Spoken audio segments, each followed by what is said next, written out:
আসসালামু আলাইকুম।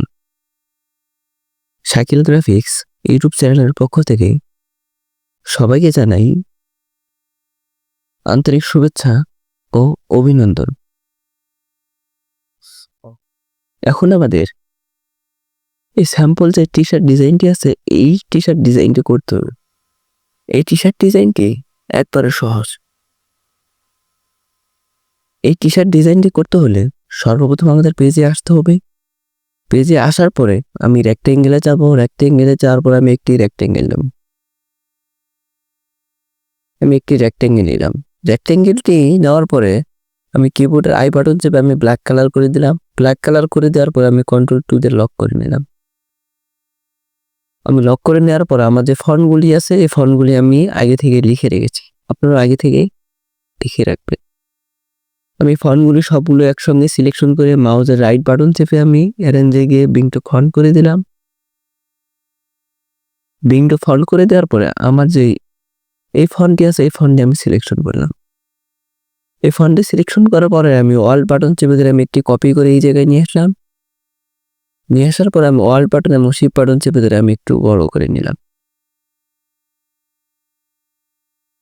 আমি এতটুকু বড় নিলাম। নেওয়ার পর আমি এই জায়গা থেকে অ্যালাইনে গিয়ে হরিজন্টাল অ্যালাইন সেন্টার করে দিলাম এবং ভার্টিক্যাল অ্যালাইন সেন্টার করে দিলাম।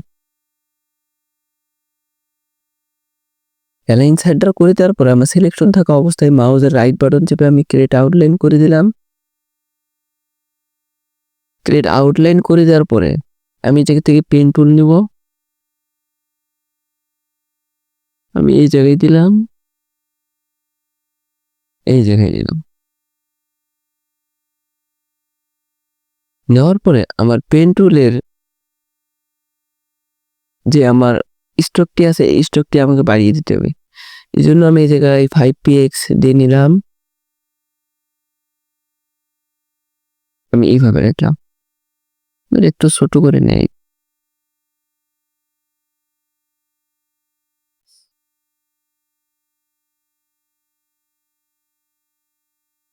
আমি এইভাবে নিলাম। নেওয়ার পরে আমি যে পেন টুল দিয়ে যে একটা লাইন নিছি, এই লাইনটা আমি সিলেকশন করলাম। সিলেকশন করার পরে কন্ট্রোল সি দিয়ে একটা কপি করে রাখলাম। কপি করে রাখার পর আমি সবগুলো একসঙ্গে সিলেকশন করে কিবোর্ডের কন্ট্রোল শিফট F9 প্রেস করলাম। পাথ ফাইন্ডার আসলো। এই জায়গায় থেকে আমি ডিভাইডেড করে দিলাম। ডিভাইডেড করে দেওয়ার পরে আমি মাউসের রাইট বাটন চেপে আমি আনগ্রুপ করে দিলাম। আনগ্রুপ করে দেওয়ার পরে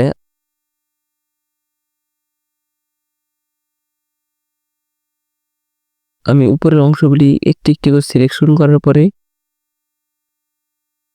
আমি উপরে অ্যারো কি চেপে আমি একটু করে উপরে বাড়িয়ে নিই।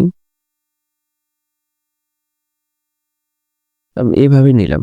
নেওয়ার পর আমার যে নিচেরগুলি আছে, এই নিচেরগুলি আমি সবগুলো একসঙ্গে সিলেকশন করে আমি জায়গা থেকে স্টক কালার করে দেবো। স্টক কালার করে দিলাম। দেখি এই জায়গায় এই যে ভিতরে আমার এগুলো আছে, এগুলো আমার ডিলিট করে দিতে হবে। আমি কন্ট্রোল ওয়াই প্রেস করে আমি দেখে নেবো আর কোথায় আমার কোন জায়গায় কোনো কিছু আছে নাকি। আমি সিলেকশন করার পরে কিবোর্ডে ডিলিট কি প্রেস করে আমি ডিলিট করে দিলাম। এই জায়গায় তেমন আর আমার কোনো বাড়তি অংশ নেই। এখন আমি কন্ট্রোল ওয়াই প্রেস করে আমি আবার পুনরায় ডিসপ্লেতে আসলাম। আসার পরে এই যে আমার উপরে যে একটি আছে, এইটাকেও আমাকে স্টক কালার করে দিতে হবে। আমি এই জন্য এটা সিলেকশন করলাম। সিলেকশন করে আমি স্টক করে দিলাম। স্টক করে দেওয়ার পরে আমি যে এগুলো নিচের যেগুলো স্টক করছি সবগুলো আমি শিফট বাটন চেপে ধরে আমি সিলেকশন করে কন্ট্রোল প্লাস দিয়ে গ্রুপ করে নিলাম। আমার যে উপরের গুলি আছে এগুলো আমি সবগুলো একসঙ্গে সিলেকশন করে কন্ট্রোল প্লাস দিয়ে গ্রুপ করে নিলাম। গ্রুপ করে নেওয়ার পর আমি যে এই লাইনটি যেটা আমি কপি করে রাখছিলাম, এইটা আমি কন্ট্রোল এফ দিয়ে পেস্ট করে দিলাম। পেস্ট করে দেওয়ার পর আমি এই জায়গা থেকে আমি স্টকটি কমিয়ে নেব।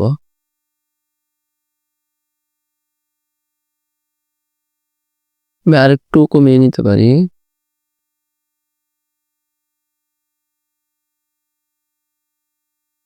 আমি এইভাবে রাখলাম। রাখার পরে আমার এই জায়গায়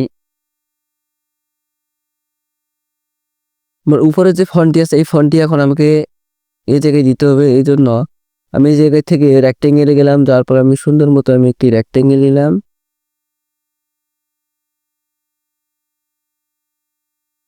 আমার রেক্টেঙ্গেল হোয়াইট কালারই আছে, আমি এইটা নিয়ে এসে আমি এই জায়গায় দিয়ে দেবো সুন্দর মতো। এটা বেশি বড় হয়ে গেছে, আমি একটু ছোট করে নেই। অল বাটন এবং শিফট বাটন চেপে ধরে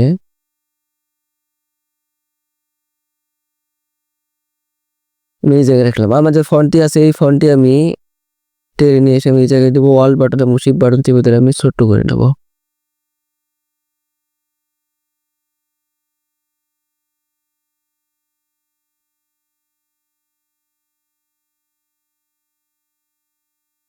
আর এই ফন্টটি আমি এই জায়গায় নিয়ে আসলাম। নিয়ে আসার পরে আমি মাউসের রাইট বাটন চেপে আমি ট্রান্সফর্মে গেলাম। ট্রান্সফর্মে যাওয়ার পরে আমি এই জায়গা থেকে রোটেটে যাব।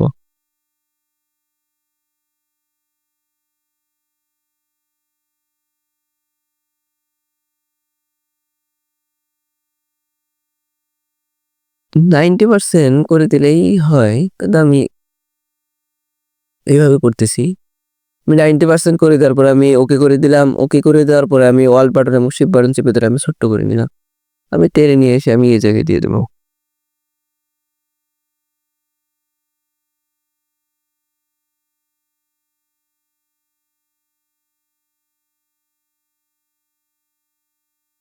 আমি আরেকটু ছোট করে নেই। অল বাটন এবং শিফট বাটন চেপে ধরে আমরা ছোট করে নেব। তাহলে অ্যাকুরেট ভাবে আমাদের ছোট ছোট হবে। কোনো জায়গায় কম বেশি এরকম ভাবে হবে না।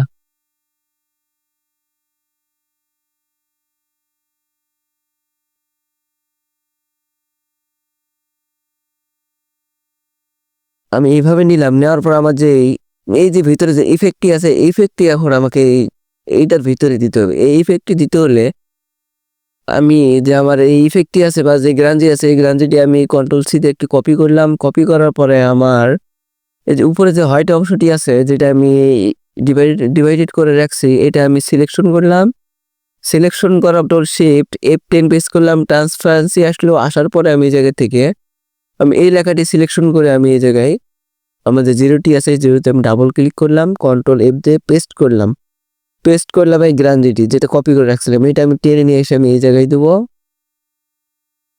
আমি একটু করে কম বেশি করে নিতে পারি, যেমন করে নেব তেমনই আমার গ্রাঞ্জিটি দেখা যাবে।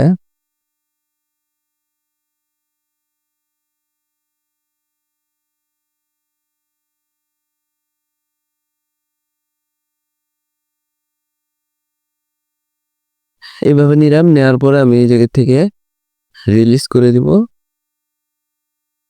রেড মার্কস করে দিলাম। এখন আমাদের ডিজাইনটা